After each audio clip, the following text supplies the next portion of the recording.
এই গাইজ কি খবৰ তোমালোক আছে সকলোৱে ভাল তো বহুতে মোক একদিন কমেণ্ট কৰি আছে কি এক্সাম কেতিয়া এক্সামটো হৈ গ'ল ন ৰিজাল্ট কেতিয়া আহিব কাৰণ বেলেগ এয়াৰবোৰৰ ৰিজাল্ট মানে দি আছে ঠিক আছে বেলেগ যোনবোৰ এয়াৰৰ তেওঁলোকৰ মানে ৰিজাল্ট দি আছে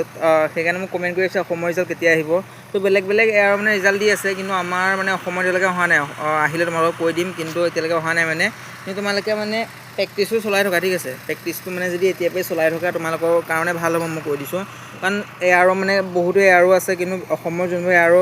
লাহে ৰিজাল্ট দিবলৈ ধৰিছে কিন্তু তোমালোকে আগষ্ট মাহত তোমালোকৰ ফিজিকেল হ'বই ঠিক আছে ৰিজাল্ট নাই দিয়া বুলি প্ৰেক্টিচটো এৰি নিদিবা আগষ্টত তোমালোকৰ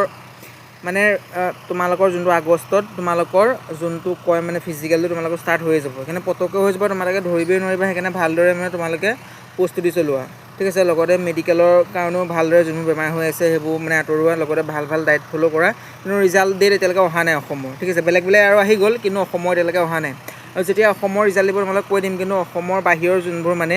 অসমৰ বাহিৰত অলৰেডি মানে ৰিজাল্ট দিছে মানে অগ্নিবীৰৰ জেগাই যাৰ মানে আগতীয়াকৈ এক্সাম হৈ গৈছিলে কিন্তু অসমৰ ৰিজাল্ট কেতিয়া দিব এতিয়ালৈকে